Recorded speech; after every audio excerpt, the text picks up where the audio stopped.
오늘 말씀은 고린도후서 9장입니다. 우리 8절 말씀 함께 봅니다. 8절 함께 합독합니다. 시작. 하나님이 능히 모든 은혜를 너희에게 넘치게 하시나니 이는 너희로 모든 일에 항상 모든 것이 넉넉 모든 착한 일을 넘치게 하려 하심이라. 아멘. 자, 오늘 제목은 성도를 섬기는 일을 준비하라. 성도를 섬기는 일을 준비하라. 라는 제목으로 함께 은혜를 나누려고 합니다. 오늘 내용은 8장에 이어서 연보를 준비해서 그것을 원래 목적했던 연보가 마무리되기를 바라는 마음에서 바울이 계속해서 고린도 교회를 향해서 독촉하는 내용이라고 할 수가 있습니다. 자, 오늘 본문의 말씀을 나누기 전에 헌금에 관해서 좀 정리해서 한번 설명을 하겠습니다.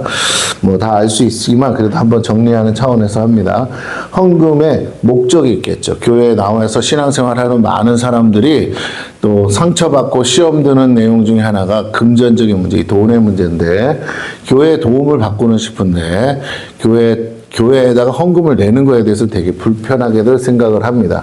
그러나 우리가 분명히 알아야 될 것이 있습니다. 형편과 사정을 하나님이 모르시지 않아요. 하나님은 그 형편과 사정에 맞게 헌금하는 것을 원하고 계십니다.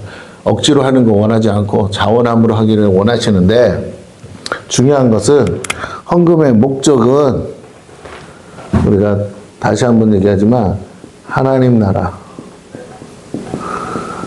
나라와 의를 위해서 우리가 하는 거예요. 다른 말로 하나님께 영광을 돌리기 위해서 하는 것이다 라는 겁니다. 하나님께 영광을 돌리기 위해서 무엇에 대해서? 우리에게 주신 은혜에 대해서, 우리에게 주신 모든 은혜에 대해서 우리가 하나님께 영광을 돌리기 위해서 하는 것이다. 그것을 통해서 하나님 나라가 이루어지고 의가 이루어지기 때문이다. 자, 하나님은 돈이 없으시냐? 하나님은 돈이 무슨 필요가 있어? 하나님은 돈 없어요. 돈은 사람들이 만들어낸 거야. 근데 물물교환의 수단으로서. 근데 그것을 통해서 세상이 돌아가기 때문에 그 시스템 안에 있기 때문에 하나님은 하나님 나라를 위해서도 그것을 사용하실 뿐이라는 것을 알았으면 좋겠습니다. 하나님은 부족함이 없으세요. 하나님은 우리의 도움도 필요 없으세요. 하나님은 우리에게서 뭔가를 받기 위해서 하시는 게 아니라 하나님은 오히려 뭐 하신다고요? 주시기 위해서 하신다는 것을 우리가 알았으면 좋겠습니다. 하나님이 주시기 위해서 뭐 하시냐? 우리에게 내라고 하시는 거예요. 자, 첫 번째 목적이 뭐냐? 신앙 고백이다라는. 우리가 잘하는 것 중에 헌금 중에 가장 사람들이 불편해하는 게 뭡니까? 10의 1조죠.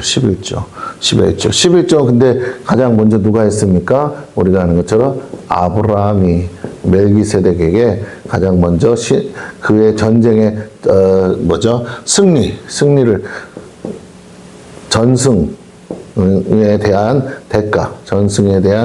대가로서 10의 1조를 멜기세덱에게 준 게 아니라 하나님께 드리는데 멜기세덱이 그 당시 하나님의 제사장이었기 때문에 멜기세덱에게 드렸다. 멜기세덱은 살렘의 왕이면서, 자, 그 사람은 신비로운 사람이죠. 왕이면서 제사장이죠. 그러니까 굉장히 독특한 구조입니다. 그래서 우리가 소위 말하면 종교적 지도자이면서 동시에 정치적인 지도자인 것이죠. 그리고 그가 이제 하나님 앞에 나와서 축복하죠. 10의 1조를 바친 것은 이 전쟁이 하나님께서 승리케 하신 전쟁이다. 그래서 뭘 드립니까? 전리품. 이때는 소득이 아니라 전리품이었죠. 승리의 대가로. 근데 그 다음에 또 수없이 많은 이제 10의 1조에 관한 율법이 있죠. 어쨌든 율법이 있기 전부터 11조가 있었다. 이 사실을 우리가 좀 알았으면 좋겠고, 11조는 결국은 뭐다? 모든 것이 하나님의 것이다 라는 신앙의 고백이라는 것입니다. 이게 중요해요. 이 신앙 고백, 이게 제일 중요한 거죠. 이게 제일 중요하고 나머지는 근데 부차적인 건 필요에 의해서. 근데 모든 것이 하나님의 것이다. 이 신앙의 고백의 차원에서 뭐라고요? 10의 1조를 드리는 것이다. 하나님이 주셨음을 고백하는 것이다. 내가 취해서 하나님을 이렇게 부양하고 공양하고 이런 게 아니고 모든 게 사실은 다 하나님께로 왔다. 그러니 하나님께로 돌아간다. 하나님이 그 중에 일부를 하나님께 드림으로 인해서 모든 것이 하나님의 것이면서 하나님이 주셨다는 걸 고백하는 거죠. 그래서 어떻게 해야 된다고요? 내가 가진 전부 중에 10분의 1을 구별하여 드리는 예물이죠. 구별하는, 거기서부터 구별해야 돼. 내 것과 하나님의 것을 구분할 줄 아는 거, 이게 중요합니다. 그 구별하는 거예요. 그래서 어떻게 하냐? 소득의 10분의 1이라는 거죠. 구별하는데 소득의 10분의 1로 뭐 한 것이에요? 소득. 내가 벌어서 내가 농사 짓건 뭐 하든 상업을 하든 소득의 10분의 1. 소득은 뭐와 관계됩니까? 노동이죠. 노동의 대가죠. 자, 노동의 대가인데 내가 땀 흘려서 수고한 것의 일부를 드리는 거예요. 그런데 문제는 여기서 그 노동의 대가로 내가 땀 흘리고 내가 수고했는데 왜 내가 하나님께 드립니다. 이렇게 말하면 이것은 하나님의 은혜가 뭔지를 모르는, 내가 일할 수 있으려면 건강해야 돼요. 또 건강하기만 하면 되는 게 아니라 내가 재물 얻을 능을 주셔야 되고 더불어서 내가 일할 수 있는 일터가 있어야 되겠죠. 결국은 이 당시에는 이제 농사라고 그랬으면 땅이었을 거예요. 노동을 할 수 있는 건강과 내가 노동을 할 수 있는 땅을 주셨다. 기업을 주셨다. 이게 하나님의 축복이라는 거죠. 일할 수 있는 것은 축복입니다. 노동은 축복이에요. 왜? 거기엔 땅, 그리고 건강, 네, 길면 장수, 더 나아가 자녀, 네, 이런 것들이 뭐라고요? 다 따라오는 축복이었다는 거예요. 축복.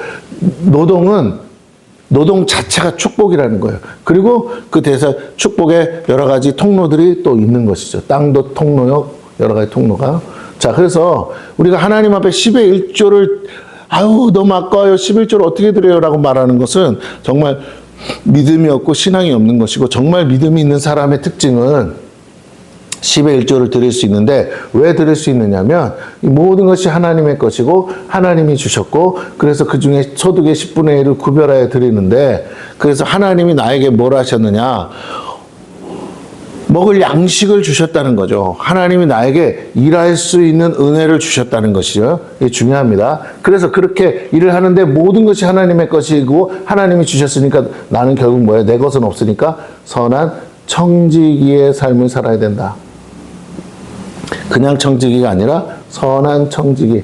주인의 마음을 기쁘게 하는, 주인의 마음을, 이 선한 청지기의 삶이 뭡니까?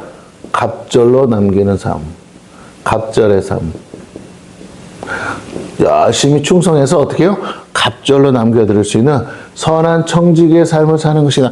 우리가 잘 되는 거, 성공하는 거, 돈을 많이 버는 거 다 필요합니다. 근데 그 목적이 뭐냐면 하나님의 것이기 때문에 그래요. 다 하나님이 주신 거야. 그러면 내가 일할 수 있는 직장도 우리에겐 직장이지만 옛날 농사 짓는 시대로 말하면 땅을 주신 거거든요. 우리에게 그 당시에 보면 땅을 가진 사람도 있지만 땅을 가진 사람이 농사 짓지 않죠. 그 땅이 없는 사람이 땅을 얻어서 임대를 해서 거기서 소작해서 그걸 가지고 일부를 영주한테 주고 자기가 가지고 일부를 먹잖아요. 그냥 소작농이라고 그러잖아요. 네, 그래요. 자, 하나님이 영주야. 하나님이 땅의 주인이시고 나에게 소작할 수 있는 땅을 주셔서 나로 하여금 먹고 살고 가족들도 하고 모든 삶의 기반을 이룰 수 있게끔 노동할 수 있는 터를 주신 거. 그 하나님이 나에게 믿고 맡겨주신 선한 청지기. 선한 청지기는 뭐예요? 하나님의 것을 떼어먹으면 안 되죠. 구별해야죠. 예, 이게 중요합니다. 11조 안 하면 어떻게 돼? 하나님의 것을 도적질한다 그랬잖아요. 하나님. 왜 내 것을 도적질하고도 그랬어요? 11조만 말한 건 아니지만 어쨌든 11조가 가장 기본적인 겁니다. 그래서 11조는 신앙의 고백이라고 할 수가 있다. 11조만이 아니라 모든 헌금이다. 우리의 신앙의 고백이다. 이 모든 것이 하나님의 것이고 하나님이 주셨다라는 거. 그래서 내가 뭐 또 때마다 구별해서 드리잖아요. 감사 헌금 무슨 헌금 하면서 구별해 드린다. 특별히 내 소득에 10의 1이다. 그러므로 뭐야? 나는 이미 복받은 사람이라는 고백이에요. 내가 드릴 수 있다는 게 얼마나 감사합니까? 내가 꿇어가지 않고 살 수 있다는 거. 10분의 1을 드리고도 10의 9을 가지고도 사는데 넉넉한 삶이 얼마나 기쁩니까? 나는 선한 청지기로서 살겠다. 하나님의 것을 배가로 남기는 삶을 살겠다. 고백이, 신앙의 고백이라고 할 수가 있어요. 두 번째, 우리 이제 평신도는 여기까지만 생각하죠. 여기까지만. 자, 11조 잘하면 그럼 복 받는 거냐? 받죠. 당연히 11조가 너 배가 되고 넘치는 게 축복 아닙니까? 내 월급이 올라가고 연봉이 올라가고. 그러니까 내가 선한 청지기로서 구별하여 소득의 10분의 1을 하나님 앞에 어떻게 드려야 돼? 온전히 드리라는 거예요. 온전히. 온전히는 액수의 문제가 아니에요. 마음의 문제예요. 이걸로 갈등하고 이것 때문에 힘들어하고 이것 때문에 막 아까워서 어떻게 드릴까 말까 고민하고 뭐 어떤 사람은 새 전으로 드릴까요? 새 후로 드릴까요? 그런 쓰잘데기 없는 소리 할 필요가 없어요. 진짜 마음 있는 사람은 처음 들어오는 것에서 세금 안 떼고도 한다니까. 나라의 세금 자 보세요. 나라의 세금을 너 떼는데 하나님 앞에 드릴 11조를 떼는데 여러분 생각해 보세요. 세금 뗀 다음에 드린다는 게 그러면 나라가 하나님보다 우선입니까? 이거는 물어보나 마나가 신앙의 고백 차원에서 보자면 물어볼 가치도 없는 거예요. 아니 우리 입장에서는 하나님이 먼저지 나라가 무슨 문제예요? 그러니까 새 전이 맞냐 새 후가 맞냐를 논하기 전에 그 각자의 믿음의 분량대로 하면 돼. 그러나 엄밀히 따지자면 당연히 세금 내기 전에 해야죠. 그 세금도 소득이잖아. 그 세금도 나라에 준 거지 하나님께 드린 건 아니잖아요. 그러니까 그 세금도 포함해서 10의 1조를 드리는 게 온전한 거겠죠. 이건 뭐냐? 그렇게 할 마음 있냐 없냐의 문제죠. 진짜 10의 1이 문제겠어요. 하나님 앞에 내가 주님 주신 은혜가 너무 커서 10분의 5만 가지고도요 저는 먹고 사는데 문제. 그럼 10의 5를 드릴 수도 있는 거죠. 네. 우리는 11조라는 의미를 단순히 10분의 1이라는 의미로만 볼 게 아니라 하나님의 것을 구별하여 드리고 이 모든 것이 하나님의 것이고 하나님으로부터 왔다는 걸 고백하는 신앙의 고백 차원에서 드려야 된다 이런 말이에요. 그 다음에 이제 우리가 헌금을 어디다 내요? 교회에다 내잖아요. 교회 운영을 위해서 필수 불가결 정말 우리가 일반적인 헌금, 주정헌금, 뭐 감사 등등등 이건 교회 운영을 위한 거죠. 특별히 우리 잘 아는 목회자의 사례비에 포함되죠. 왜? 목회자는 레위인처럼 구별해서 이 일에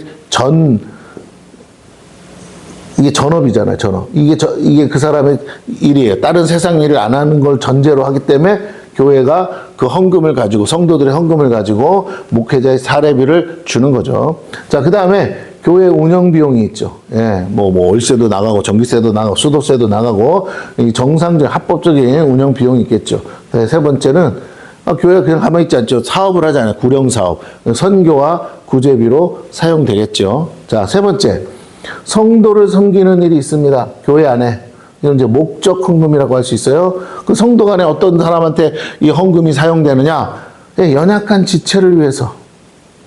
또 과부나 고아들을 돌아보라 그랬어요. 성경에는. 그러므로 이거는 구약 성경, 신약 성경 다 똑같습니다. 과부와 고아를 돌아보라. 하나님은 그것을 결코 간과하지 않는다고 그랬어요. 갚아주신다고 그랬습니다. 과부와 고아를 돌아보라. 연약한 지체들, 뭐 소위 말해 가난한 사람도 있고 장애인도 있겠죠. 스스로 돈을 벌어서 생계를 유지할 수 없는 사람들이겠죠. 또 주변에 어려운 교회들이 있지 않겠어요? 오늘 성경에 나오듯이. 어떤 날 갑자기 어려운 일을 만날 수 있지 않습니까? 재난을 만날 수도 있고 우리 뭐 여름에 홍수를 만날 수도 있고 뭐 산사태, 뭐 눈사태 등등. 그 다음에 이제 교회 안에 성도들 가운데 정말 뛰어난데 돈이 없어 공부 못하는 사람들에게 장학 사업을 하기도 하죠. 자, 이런 것들은 이제 뭐 여러분이 종종 봤으니까 알고. 그 다음에 네 번째는 뭐냐면 교회 개척과 설립이겠죠. 예, 교회 안에 우리가 아는 부교육자가 있는데 오랫동안 섬기다가 이제 나가서 새로 교회를 개척할 때 기존 교회가 모 교회가 교회를 개척하는 데 필요한 자금을 도와주는 것이죠. 다섯 번째, 목회자 양성과 훈련이라고 돼 있죠. 나만 목사 혼자서 자기만 잘 먹고 그렇게 안 되죠. 내가 일손이 부족할 때 뭐 합니까? 부교육자들을 쓰지 않습니까? 그럼 부교육자들은 어디서 옵니까? 신학교에서 배출해서 오죠. 그러니까 목회자 양성을 위해서 해야 될 신학교와 또 어디 선교단체와 이런 곳에서 뭐라고요? 우리가 지원해줘야 그렇다고 학생들한테 등록금 다 받을 수는 없잖아요. 뭐 안 그래도 목사들 힘든데 신학교 장학금을 제공하든지 해야 될 거 아니에요. 그래서 신학교와 선교단체들 지원을 해서 장학금도 뭐든 그 지원을 해서 목회자 양성과 훈련을 도와야 되지 않겠어요? 지금도 많은 신학생들이 지금 신학교를 안 간대잖아요. 왜? 장래성이 없으니까. 그런데 그리고 너무 어렵고 힘든 걸 교회 안에서 보니까 그리고 목회자들의 부정과 부패, 그 타락 이런 걸 보니까 어떻게 해요? 실망감 때문에 성도들도 원하지 않는다는 거죠. 그리고 성도들이 자꾸 세속화돼서 세상적 가치관을 갖다 보니까 자꾸 거룩한 이 직분을 감당하는 것보다는 야 그딴 거 하지 말고 너는 그냥 무슨 주일이야. 지금 너는 장로가 돼서 그냥 목사님 뒷바라지나. 근데 어딘가에서 목사가 나와야 되잖아. 물론 하나님이 부르시겠지만 그들을 양성할 수 있는 기관은 필요하겠죠. 이건 이제 도와야 되지 않겠습니까? 또 하나는 뭐 직접 세울 수도 있겠죠. 어쨌든 지역 사회를 위한 발전 기금이라 그랬어요. 이게 교회가 덩그러니 혼자 존재하는 게 아니라 독불 장군이 아니라니까 이 지역 사회의 일원이란 말이에요. 우리가 같이 나라에 세금 내고 근데 이제 비영리 단체니까 교회는 세금은 안 내지만 교인들이 세금 내잖아요. 근데 어쨌든 이 교회가 존재해 누가 봐도 다 보이는 곳에 딱 존재하는데 지역 사회를 위해서 아무 도움이 안 돼. 왜 저걸 왜 세웠나? 자기들끼리만의 그러면 안 되잖아요. 그래서 지역 사회를 위한 발전을 위해서 어떻게 해요? 우리가 소위 말하는 공공기관과 협력을 해야 되죠. 우리 구청, 뭐 아니면 시청, 또 이렇게 가까운 이런데, 읍사무소 이런데, 동사무소 이런 데서 하는 활동들이 있다고, 사회활동. 우리가 이제 크리스찬이다 보니까 공공연하게는 못하지만 비공식적이든 공식적이든 그들이 하는 일에 우리가 이렇게 서포트 할 수 있잖아요. 그래서 이런 것들이 필요합니다. 그죠? 그 다음에 마지막으로 불우이웃 돕기 있죠. 불우이웃. 연말에 뭐 가면 불우이웃 돕기 하잖아요. 불우한 이웃들. 나라에서 어떻게 다 나라님도 거지는 못 먹여 살린다잖아. 그러니까 그 사각지대가 있단 말이에요. 사각지대. 복지 혜택도 받을 수 없는 사각지대가 있잖아요. 그런 분들을 돕는 거죠. 또 하나는 소외계층 있잖아요. 우리 장애인도 있고 뭐 여러 가지 그 소외계층을 지원하는 사업들. 그래서 사회복지적 차원에서 우리가 해야 돼요. 그러니까 지역을 위한 뭐 도서관을 세운다, 뭐 한다, 이런 뭐 복지관을 세운다 이런 것들에 대한 협력, 또 그 지역에서 하는 활동에 대한 협력이 있다면 동시에 또 뭐예요? 그 안에서 틈새 아직 그러면서 그 사회 전반 시스템에서 손이 닿지 못하는 사람들을 찾아서 돕는 사회복지적 차원에서의 지원도 필요하죠. 물론 이건 많은 재정이 있고 큰 교회들이 이제 점점점 교회가 부흥하고 성장할 때 목사님이 무슨 돈을 다 받아 처먹는 게 아니잖아요. 목회자 사례비가 아무리 그래도 상식적이고 형평성에 맞게 정해질 수밖에 없겠잖아요. 교회 운영비도 고정 비용이 있기 때문에 그 이상 넘치면 남겠죠. 선교와 구제비도 그래요. 뭐든지 다 그냥 선교와 구제비로 다 써버린다. 근데 선교라는 게 밖으로만의 선교가 아니라 우리 주변에 있는 영혼들을 전도하는데도 전도도 선교 아닙니까? 그래서 우리가 우리 주변 바운더리에서의 선교와 이제 쉽게 말하면 바다 건너 해외에 나가서의 선교도 있다는 그 안에 큰 그림 안에서 우리가 다 해야 된다라는 거죠. 자, 이렇게 어쨌든 이렇게 교회가 부흥하면서 점점 많은 사업들을 하고 있지 않습니까? 이것들을 하기 위해서 뭐라고요? 헌금이 필요하다는 거예요. 뭐라고요? 필요해요. 너무 하나님이 필요한 게 아니야. 우리가 필요해. 근데 이걸 하면 하나님은 신앙의 고백을 들으시고 하나님 나라와 의를 위해서 영혼 구원하기 위해서도 떡 하나라도 줘야 되니까 그러기 위해서 뭐라고요? 이 필요를 채우는데 하나님이 어떻게 하시냐? 그 일을 할 수 있도록 우리에게 은혜를 베푸사 일할 수 있는 힘과 재물 얻을 힘을 주시고 재정을 부어 주신다. 돈 없이 가난해서 꾸어가는 인생이 뭔 축복이겠어요? 꾸어주는 인생이 축복이죠. 오늘 그 꾸어주는 건데 빌려주는 게 아니라 뭐라고요? 거저주는 걸로. 하나님의 은혜에 보답하는 마음에서 하나님께 직접 가는 게 아니죠. 왜? 하나님은 받으셨다고 믿지만 돈은 우리끼리 쓰는 거니까. 근데 뭐냐? 하나님이 아신다는 거죠. 내가 지금 저 해외 선교사 갔는데 선교사가 전심으로 기도하고 있어. 돈 좀 보내달라고. 내가 누구를 보낼까 찾다가 너희를 보고 너희에게 감동을 줬네. 너희가 순종하는구나. 내가 너희에게 뭐라고? 선교사 한 명이 아니라 100명도 지원할 수 있는 축복의 물꼬를 열어주마. 하면 얼마나 좋겠어요. 이 헌금은 축복의 통로라니까요. 인색할 필요가 전혀 없어요. 물론 우리가 너무 없는 데만 막 짜내가지고 억지로 그렇게 하라는 건 아닙니다. 하나님도 그거 기뻐하지 않는다고 그랬어요. 오늘 본문에도 보면 뭐라고? 즐겨내는 자. 즐겨낸다는 건 즐겁게 자주 내는 걸 말하죠. 그러니까 큰 돈을 어떻게 자주 내겠어요. 조금씩이라도 자주 내는 거. 생길 때마다 조금씩 내고, 생길 때마다 한꺼번에 많이. 우리가 저 1,000번제 같은 거 하잖아요. 조금씩. 그렇게 하는 거 하나님 좋아하신다. 또 하나는 뭐냐? 목적 헌금, 준비해서 드리는 것도 좋아하시다. 어쨌든 다 자원해서 해야 된다. 이제 그 다음에 목적은 알았는데 방법에 대해서도 우리가 공부를 해야겠죠. 방법도 알아야 돼. 근데 방법은 어떠냐? 이게 교회가 하는 건데 목적이 분명해야죠. 이거 두리뭉실 헌금은 걷는데 왜 걷는지도 모르게 그러면 안 되죠. 정확하게 아까 여기 필요가 있다고 그랬잖아. 이런 필요에 의한 목적 설정을 분명히 해야 된다. 그리고 목표 횟수가 있겠죠. 막연하게 장학사업을 한다 그러는데 몇십억씩 거둬 그렇게 할 수는 없죠. 그 필요에 맞게끔만 거두면 되는 거죠. 목표 액수를 설정하고 또한 공개해야죠. 투명하게. 투명성이 중요합니다. 투명성. 헌금은. 금전은 투명성이 중요한 거예요. 그 다음에 어떻게 모금을 할 건지, 개개인이 할 건지, 작정헌금을 할 건지 뭐 여러 가지 방법들이 있겠죠. 이 모금 방법도 공개해야죠. 투명하게 공개하고 모금을 해야겠죠. 주일날 모여서 내는 헌금만 있는 게 아니라 우리가 이 모금 방법에 여러 가지가 있잖아요. 기부가 있을 수도 있고 있습니다. 그 다음에 이걸 전달하는 방법이 있겠죠. 대상자가 있을 거 아니에요. 도와줘야 돼. 그 대상자들에게 어떻게 전달할 거냐, 어떤 식으로 전달할 거냐. 여러분 장학금을 주는데도 받는 사람 입장에서 불우한 이웃을 돕는데 받는 사람 입장에서 괜히 자존심 상할 수 있다면 어떻게 할 거냐. 직접적으로 전달해 줄 거냐, 간접적으로 우리가 지원해서 전달할 거냐. 전달 방법과 그 정확한 사용처가 공개되어야 누구에게 어디에 사용되는지가 분명히 공개돼야겠죠.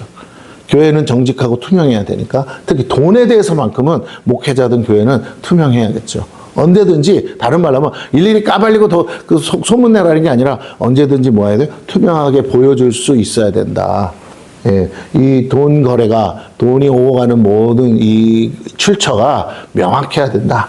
그다음 기간을 선정해야죠. 그냥 물론 이제 매번 계속 반복적으로 드리는 헌금도 있지만 우리가 아는 것처럼 목적에 의해서 드리는 것들은 어떻게 해요? 기간 설정이 분명하죠. 이게 중요해요. 우리가 주저 헌금을 드려도 1년 목표로 하죠. 1년 딱 이렇게 드리듯이. 그리고 그것에 대한 우리가 예산을 정하는 것뿐만 아니라 그것을 어떻게 다 거쳤는지 못 거쳤는지에 대한 결과 발표도 있어야겠죠. 결과 발표. 성공적으로 다 모금이 됐는지 아니면 넘치게 들어왔는지 아니면 모자라게 들어왔는지 그리고 그걸 사용한 이후에 그 결과 보고를 해야죠. 효과가 있었다, 없었다, 도움이 됐다, 안 됐다. 그리고 뭐라고? 그 헌금을 쓴 결과 하나님 나라가 더 전도의 문이 열리고 선교의 문이 열리고 좋은 하나님이 기뻐할 만한 성과가 이 중요하죠. 이것 때문에 하는 건데 이 결과가 있느냐 없냐. 열매죠, 열매. 열매가 있냐 없냐. 이게 중요하지 않습니까? 이걸 위해서 하는 것이다. 헌금의 그 방법은 이렇다. 자, 그런데 또 하나. 이렇게만 생각하면 알겠어요. 근데 사람은요 언제 하느냐? 이 헌금이 내게 유익이 되냐 안 되냐를 알 때 하거든요. 유익이 된다고 생각해도 하기 힘든데 유익이 안 된다고 생각하면 목사가 돈 뜯어내려고 작정했다. 그러면 누가 헌금을 하겠어요? 그죠? 그러니까 개인적으로 나에게 어떤 유익이 있는지를 알아야 되지 않겠어요? 첫째. 내가 헌금을 해야 되니까 10의 1조를 해야 돼. 내가 번 것은 100만 원인데 내가 쓸 수 있는 것은 90만 원이라면 10의 1조를 드렸으니까 90만 원 가지고 어떻게 살아야 될지 계획하는 것과 10만 원 더 100만 원을 가지고 계획하는 건 하늘과 땅 차이죠. 우리가 이렇게 생각하면 별거 없는 것 같죠. 근데 공이 하나 더 붙는다고 생각해 보세요. 1000만 원이야. 900만 원이야. 100만 원의 차이가 있어. 이 100만 원을 고스란히 낸 거죠. 더 나아가면 1억이야. 9천만 원, 1000만 원. 1000만 원이란 돈을 낸 거라니까요. 근데 사람들은 이거에 집중하지 않죠. 근데 왜? 1억을 가지고 사는 삶에는 1,000만 원만큼의 스케일이 더 있잖아요. 이건 작은 게 아니라니까. 그러니까 액수가 단위가 작을 때는 에게 10만 원 그거 그래 우리 밥 한 끼 먹는 건데 이렇게 넘길 수 있어. 그런데 갑자기 1,000만 원 벌면 100만 원 쓴다 그러면 100만 원? 그거 가지고 내가 뭐 여행 한 번 더 갔다 올 수 있는데. 근데 그게 뭐라고? 1,000만 원이 11조를 낼 수 있다? 1,000만 원? 이야, 이거 그렇게까지 해야 돼? 이렇게 나올 수 있다니까요. 예, 근데 보세요. 뒤집어 생각하면 9천만 원, 900만 원이죠. 예, 내 삶이, 근데 어쨌든 내가 이런 삶을 살기 위해서 그만큼의 액수를 내가 쓴 거니까, 하나님 앞에 드린 거니까 내가 삶을 줄이는 건 맞죠. 근데 그럼으로 인해서 내가 나갈 게 고정 지출이 생기는 거잖아요. 규모 있는 삶이라는 건 뭐냐면 내게 고정 지출에 대해서 여러 가지가 있는데 그 중에 뭐라고요? 헌금이 포함되는 거죠. 뭐 주정헌금부터 감사헌금 뭐 등등등 여러 가지 헌금이 이 고정지출 안에 들어가는 거예요. 11조만 우리가 헌금을 11조만 드리는 게 아니잖아요. 11조에다 플러스 여러 가지 각종 헌금이 포함되면 100만 원을 벌어도 내가 실제로 쓸 수 있는 거는 뭐 조금 뭐 저기 하는 사람 인색하면 한 80만 원 진짜 넉넉하게 헌금 낸다 그러면 뭐 70에서 60만 원 이렇게 쓴단 말이에요. 그럼 나머지 3, 40만 원이 헌금으로 나가는 사람이 얼마나 많은데요. 정말 믿음 충만하면 뭐 여러 가지 내야 될 것들이 많잖아요. 또 교회 안에 활동하다 보면 회비도 있고 회식도 하고 그러다 보니까 개인이 쓰는 게 아니라 공동체를 위해서 쓰는 비용들이 늘어나는데 점점 늘어나는데 그걸 위해서 내가 어떻게 해야 돼요? 아껴 써야죠. 규모 있는 삶을 살아야 된다. 첫째는 일단 내가 규모 있는 삶을 살 수밖에 없다. 두 번째는 내가 주신 것을 어떻게 하나님의 것인 줄 알고 정말 내가 사적으로 사용하는 게 아니라 공적으로 쓸 생각을 해야죠. 왜? 공적으로 나가는 비용들이 포함되어 있잖아. 그러니까 어떻게? 청지기적 신앙생활을 한다. 요 3월달 되면 고위공직자들이 재산 보고를 하죠. 이번에도 뭐 대통령도 하고 다 했다. 뭐 재산이 많이들 늘었다고 그러는데 어쨌든 자기 재산을 정직하게 보고 안 하면 그것도 법에 걸리거든요. 왜? 나의 재산이 투명성 있게 투명성. 내게 뭐가 없어야 돼? 불로소득이 없어야죠. 네. 누가 보시기에? 하나님 보시기에. 하나님 것을 도적질한 불로소득이 있으면 안 되죠. 합법적이지 않은 방법으로 돈을 벌어도 안 되고 투명해야죠. 자, 그 다음에 이건 이제 신앙적인 부분이니까 그 다음에 또 하나는 심플 라이프. 규모 있는 삶을 사는데 뭐라고요? 심플 라이프라는 거죠. 그러니까 다른 말로 하면 안 먹고 안 쓰는 게 아니에요. 꼭 필요한 것만을 구비하고 사는 거. 그러니까 웬만한 거는 다 좀 정리하고 깔끔하게. 그래서 이 심플 라이프의 목적은 뭐냐면 지출을 줄이는 거예요. 불필요한 지출을 줄이는 삶이에요. 예. 수입은 늘리되 수입이 는다고 지출을 늘리는 게 아니라 내가 최소한의 것만 가지고 사는데도 삶에 지장 없는 게 내가 100만 원 벌면서 90만 원 가지고 살 수 있었어. 그런데 1,000만 원 버는 축복을 받았더니 900만 원 가지고 살 수 있는데 갑자기 10배로 뛰어서 삶의 지출이 10배로 늘어나면 안 되죠. 여전히 뭐라고요? 90만 원 가지고 살 수 있다면 여전히 90만 원 가지고 살고 나머지 뭐라고요? 810만 원은 저축할 수 있는 그런 뭔가 상황이 벌어져야겠죠. 만약에 1억을 번다. 그럼 9천만 원이야. 이 중에 90만 원 가지고 만약 그래도 살 수 있다면 그렇진 않겠지만 어쨌든 90만 원 가지고 산다고 치면 뭐라고요? 8,900 10만 원 가지고 이걸 저축하며 살든지 다른 용도로 쓰든지 어쨌든 내가 내 삶에 주신 건 내 심플 라이프를 유지한 채로 내가 더 소득이 많아진 만큼 더 많은 일을 할 수 있잖아요. 그 더 많은 일을 위해서 하나님 앞에 쓰임 받는 거. 더 많은 선교사들을 우리가 잘 아는 션이라는 가수가 있잖아. 몇백 명의 아이들을 뭐죠? 무슨 단체야? 무슨 단체죠? 예? 컴패션에서 아이들 외국에 있는 아이들 불우한 아이들 막 장학 사업으로 한 달에 몇만 원씩이지만 그 몇백 명의 아이들을 매달 돕고 있거든요. 예, 그럼 자기가 버는 거 가지고 많이 벌었다고 다 쓰는 게 아니라는 거죠. 목적이 있으니까 지출을 줄이고 하나님 나라의 축복의 통로로 사용된다는 거죠. 자, 방금 말한 대로 축복의 통로. 그러니까 내가 많이 벌었지만 버는 대로 다 쓰는 게 아니라 정말 나한테 이 축복을 왜 주셨을까? 하나님의 용도, 하나님의 뜻을 알고 그대로 가는 건데 뭐라고요? 심은 대로 거둔다. 이런 사람은요, 갑자기 더 배가 되는 축복이 있는 거죠. 그러니까 돈을 많이 벌어서 심은 게 아니에요. 적게 벌으면 적게 번 대로, 많이 벌면 많이 번 대로. 내가 버는 게 적을 때는 한 명만 도와줘. 근데 조금 더 수입이 들면 2명 도와주고 계속 나의 지출이 나를 위해 쓰는 게 아니라 하나님이 기뻐하는데 자꾸 사용되니까 하나님이 뭐 한다고요? 더 부어주고 더 부어주는 거죠. 자, 그 다음에 은혜의 통로죠. 왜 은혜? 이거 이제 나에게 주시는 축복이라면 은혜의 통로는 뭐야? 상대방에게, 받는 사람에게 뭐라고요? 그게 하나님의 은혜죠. 기도의 응답이고. 그래서 그 영혼이 구원받는, 모든 삶에서 구원을, 가난에서 벗어날 수 있고, 공부할 수 없는 애가 공부할 수 있고, 여러 가지 대학교 못 들어가는 애가 장학금으로 들어갈 수 있고, 이런 구원의 도구가 될 수 있다라는 거. 그 다음에 뭐 이제 아픈 사람에게는 병원비가 지원될 수도 있죠. 그 다음에 이것이 뭐라고요? 내 믿음의 증거가 된다라는 거예요. 내 믿음의 증거, 헌금 자체, 헌금을 드리는 것 자체가 내 믿음의 증표라는 거예요. 내가 믿음이 있는지 없는지.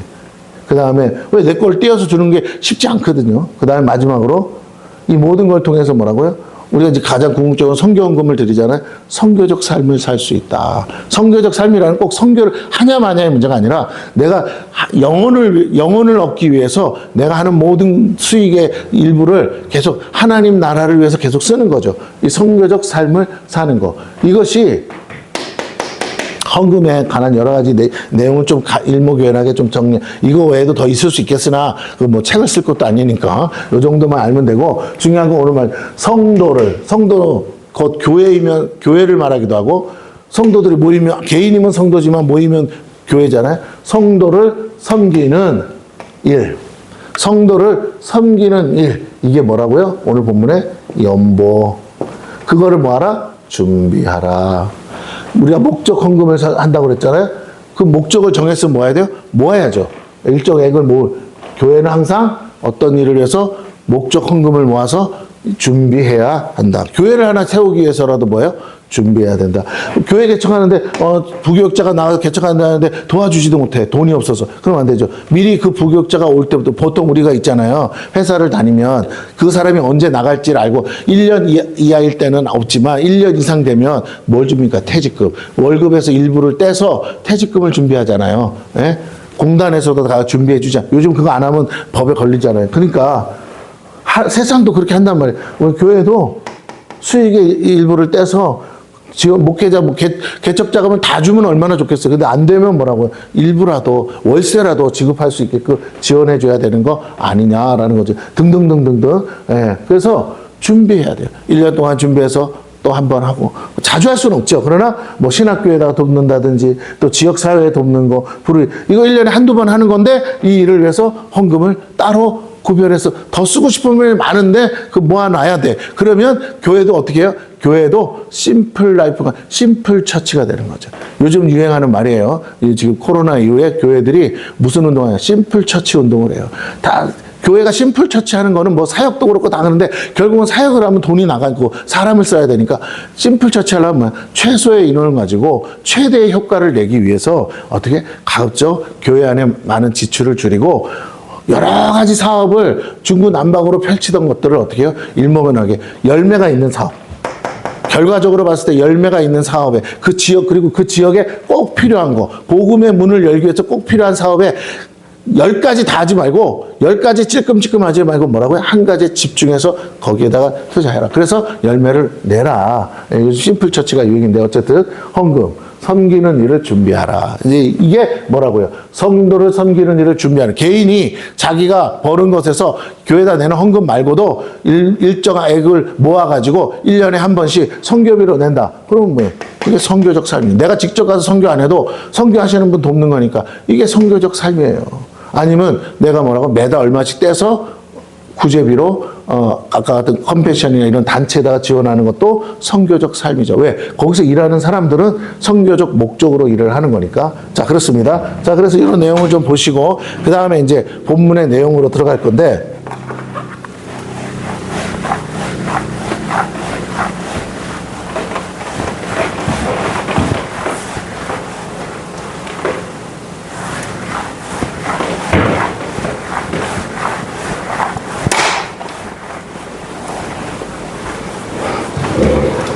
바울이 우리 계속 고린도 교회 강조하는 게 뭐냐면 이거예요. 너희들 한다며. 근데 왜 안 해? 준비했니? 준비해라. 우리가 받으러 간다. 이렇게 이제 계속 좀 촉구하고 있습니다. 한번 보겠습니다. 9장인데 9장의 내용의 첫 번째 성도를 섬기는 일. 이게 뭐냐면 이제 예루살렘 교회에다가 보낼 헌금을 얘기하는 거예요. 연보. 이에 대하여는 내가 너에게 쓸 필요가 없다. 왜? 쓸 필요가 없다면서 왜 썼냐? 이는 내가 너희의 원함을 압니다. 이 말은 뭐냐면 너희가 이미 자원했잖아 라는 말. 내가 너희를 위하여 마케도냐인들에게 마케도냐 갈 때 고린도 지나서 마케도냐로 갔는데 그때 그 아가야에서 뭐 했냐?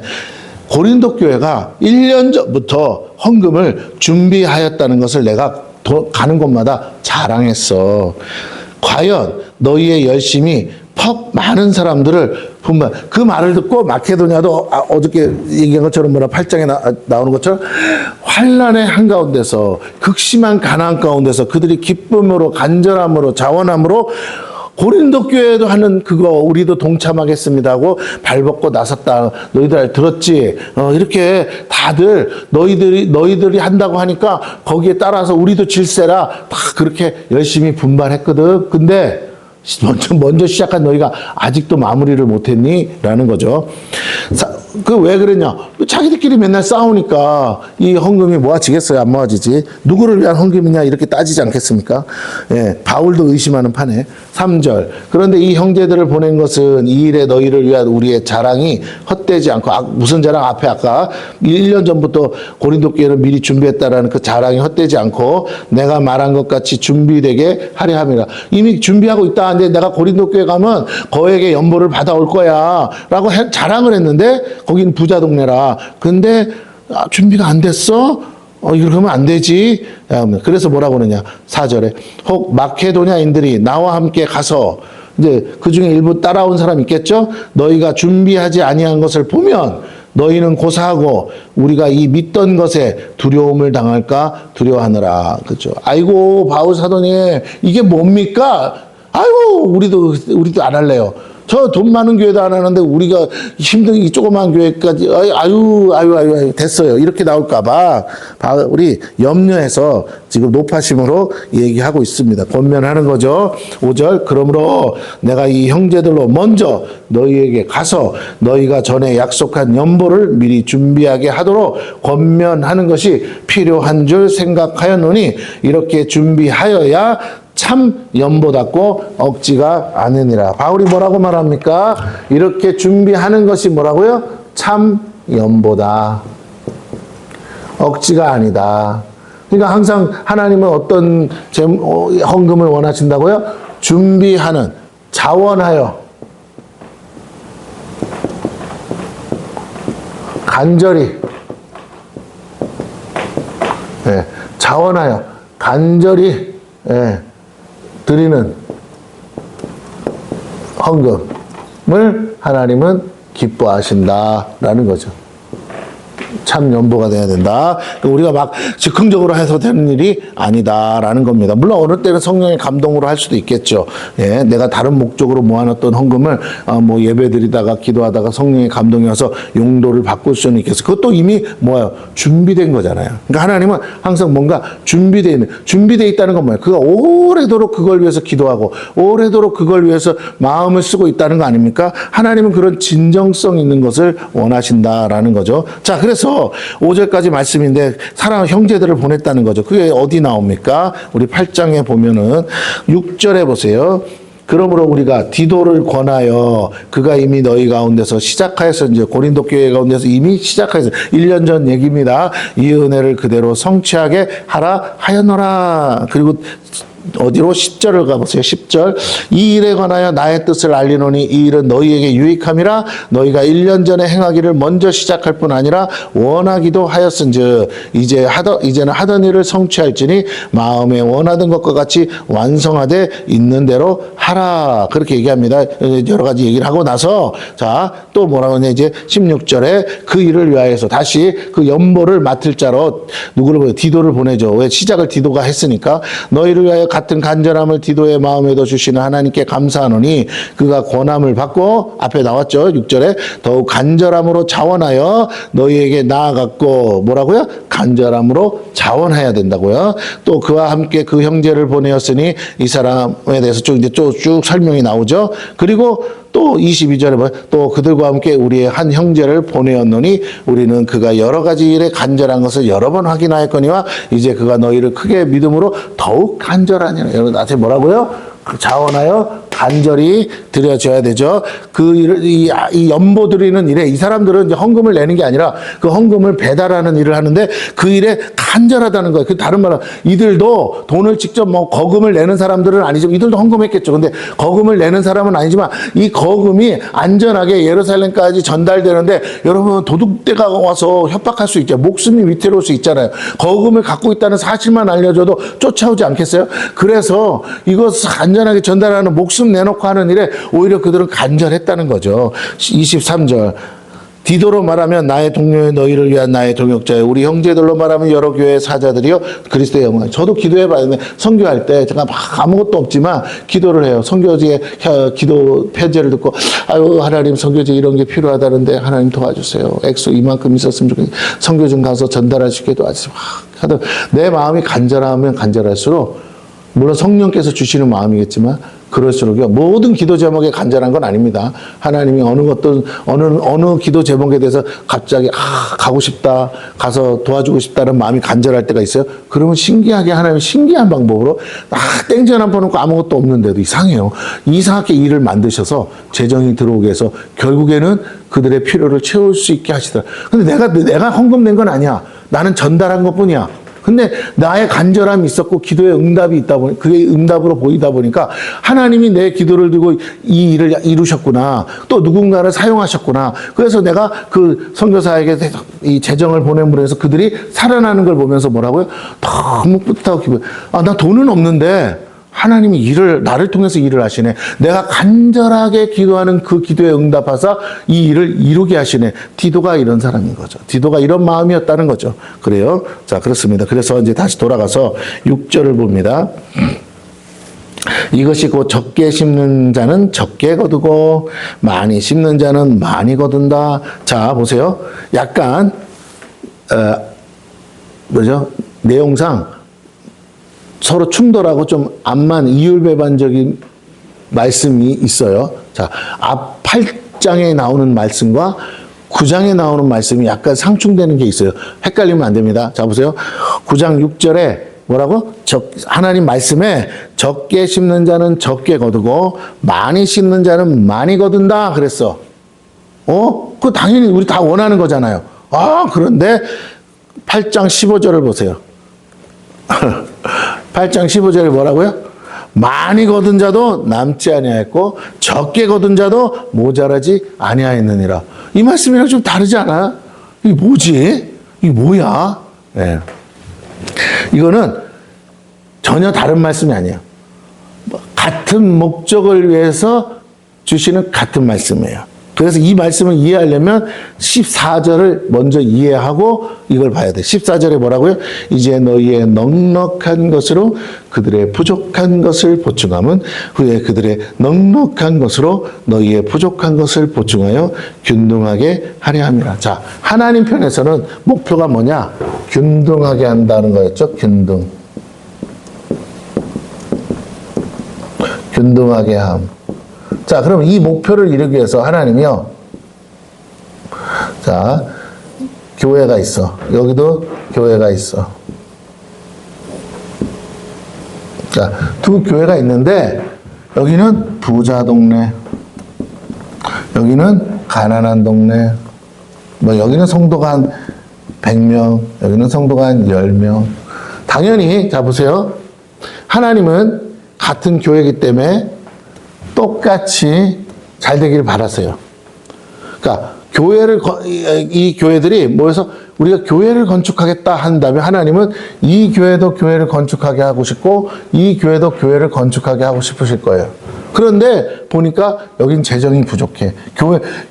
교회를 건축할 만한 재정 자체가 없어. 여기는 교회를 건축하고도 남을 만한 재정이 나와. 그래서 여기는 뭐라고요? 그러니까 교회적 차원에서 뭐라고요? 많이 심어서 많이 거둬요. 네, 성도도 많잖아. 근데 여기는 뭐예요? 적게 심고 적게 거둬. 자, 이거는 정상적인 거예요. 전혀 이상하지 않아요. 하나님 그렇게 하신다고 그랬으니까.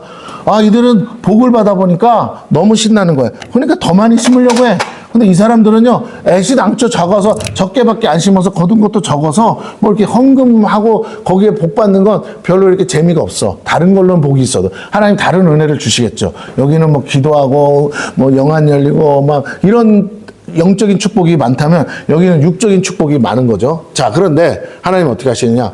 이들에게 어느 날 많은 은혜를 부으사 이들이 가진 헌금을 뚝 띄어서 이들은 교회를 세울 능력이 없지만 이들이 교회를 세우고 나서 뭐라고요? 이들의 교회를 세우든지 아니면 이들이 자기네 교회를 세우기 전에 이들의 교회를 먼저 세워주든지 하여튼 하나님께서 누군가를 통해서 일을 이루사 그 일을 하게 하시게 하셨다라는 거죠. 그래서 어떻게 하느냐? 공평하게 균등하게 하신다. 그래서 이 교회를 건축하고 나니까 또 지역사회에서 많은 사람들이 몰려오기 시작해서 많이 심어서 많이 거두었어. 그랬더니 또 연약한 교회들을 향해서 재정이 지원돼서 또 교회가 세워져서 또 균등하게 하신다.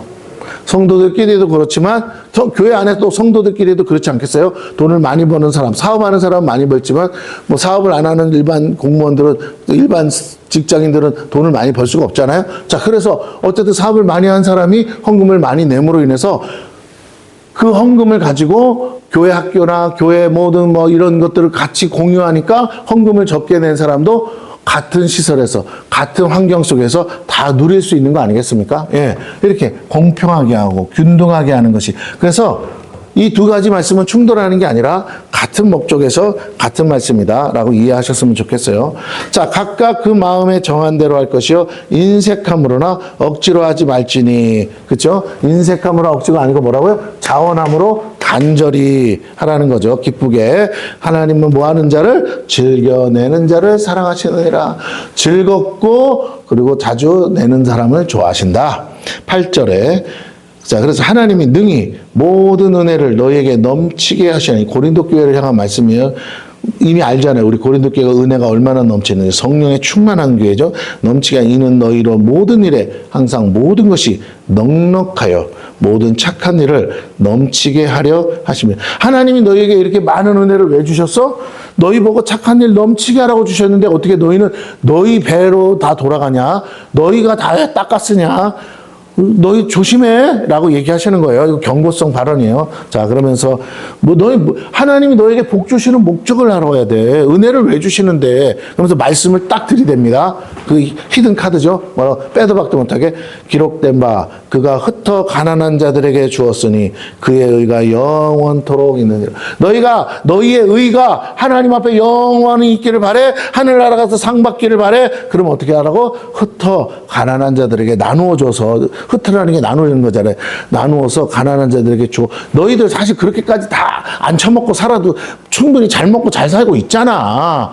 그 좀 가진 거 너희들끼리 닦아서 더 큰 교회 이렇게 세우려고 하지 말고 그 돈이면 작은 교회 10개도 세울 수 있어. 그러니까 나누어 제발. 이렇게 말하고 있는 거죠. 10절 심는 자에게 씨와 먹을 양식을 주시는 이가 너희 심을 것을 주사 풍성하게 하시고 너희 의의 열매를 더하게 하시느니. 예, 중요한 건 의의 열매.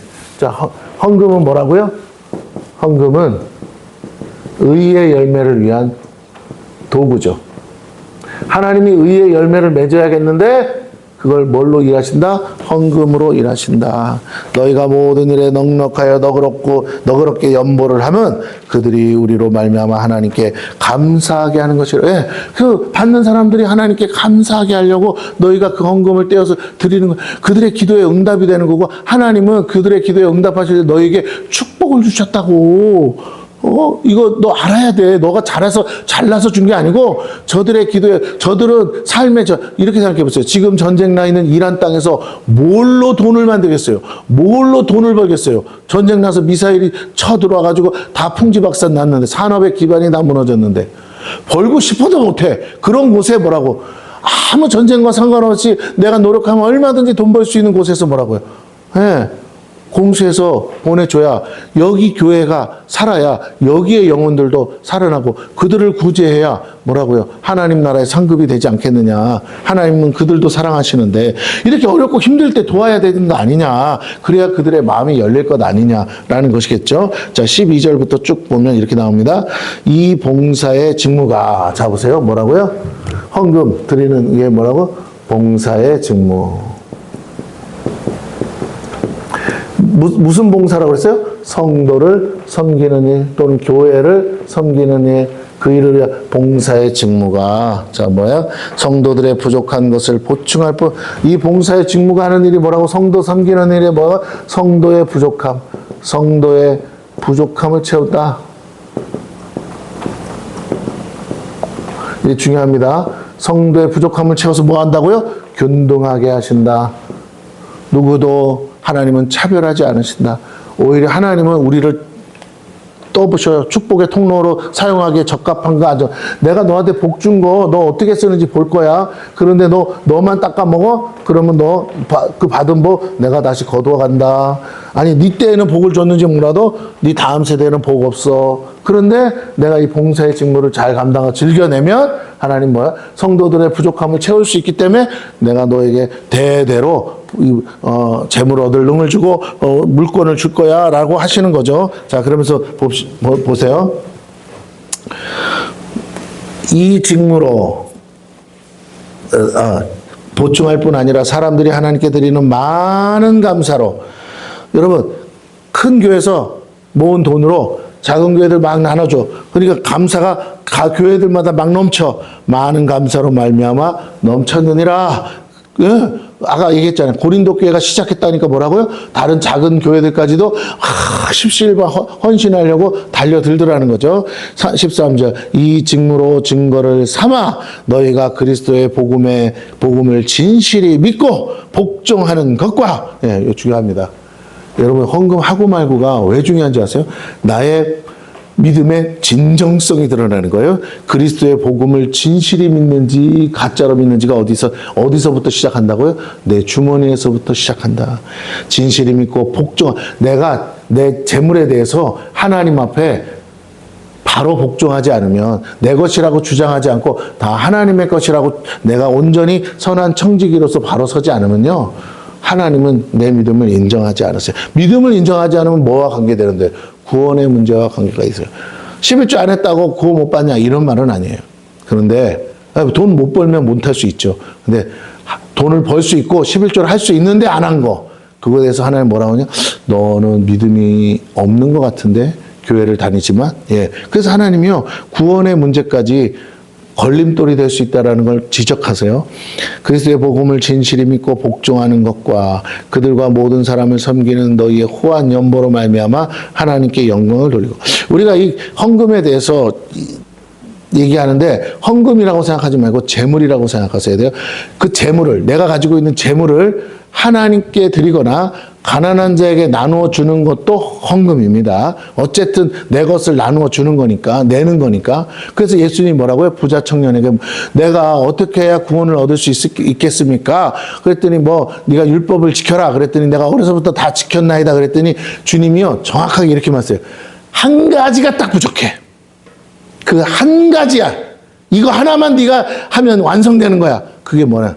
네가 가진 모든 재물을 팔아 가난한 사람들에게 다 나누어 주고 너는 나를 따르라 그랬어요. 근데 그 청년이 고민하여 돌아갔더라. 그럼 그 청년은요 구원받지 못했어요.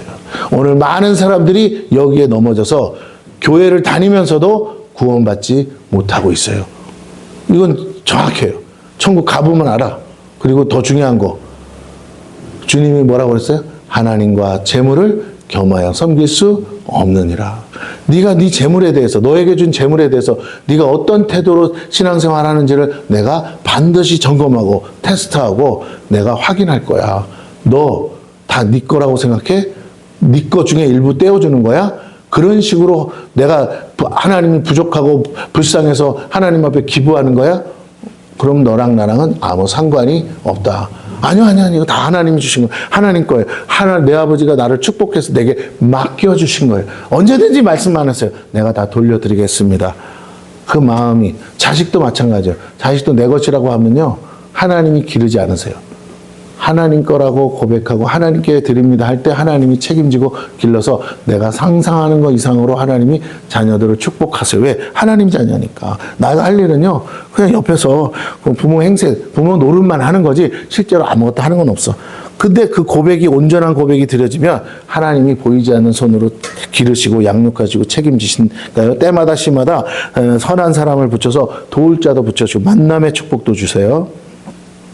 자, 모든 사람을 섬기는, 복종하는 것과 모든 교회 봉사죠. 모든 사람을 섬기는 너희의 후한 연보로 말미암아 하나님께 영광을 돌리고, 그 다음에 어떻게 해요?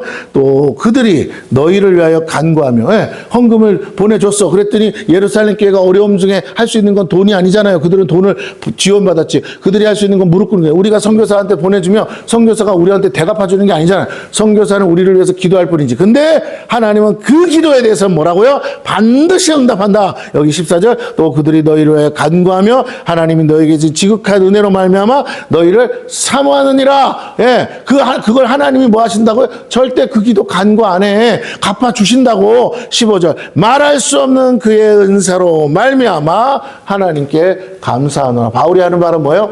내가 수도 없이 봤어. 정말로 그 어려운 중에 헌금해서 드렸어. 그런데 그걸 받은 사람들이 하나님께 영광 돌리고 감사하는데, 그들이 두고두고 기도할 때 너는 어떤 이유로 기도 못할 수도 있고 바빠서 못할 수도 있는데, 그들이 너무 고마워서 계속 기도하는데 결과적으로 때마다 시마다 하나님의 은혜가 그들 각자에게 돌아오는 것을 내가 보았다. 그러니 어떻게 우리가 서로 주거니 받거니 하면서 뭐라고요? 하나님께 영광 돌리고 하나님께 감사가 넘치게 하고, 그래서 그 감사를 통해 또 기도가 넘치게 하고, 그래서 또 더욱 더 뭐라고요? 하나님이 그 기도에 응답하사 하나님이 즐겁고 기쁘게 당신의 백성들에게 응답하시고 은혜를 베푸시는 것을 하실 수 있다. 하나님이 막 즐거워서 춤추면서, 이야 너희들 진짜 멋지다. 내가 이렇게 즐겁게 일한 적이 없는데, 야 너희들 때문에 내가 정말 신이 난다. 하나님은 지금 그렇게 드려지는, 성도를 섬기는 일을 자원함으로 간절함으로 준비하여 드리는 교회를 기뻐하시고, 그런 성도를 지금도 찾고 계시며, 그런 사람들을 선한 청지기로 삼으사 그들에게 뭐라고요? 싸울 것이 없는 복을 주기를 하나님은 지금도 기대하고 고대하고 계시다라는 것이죠. 오늘 그것이 우리 모두가 되기를 축원합니다.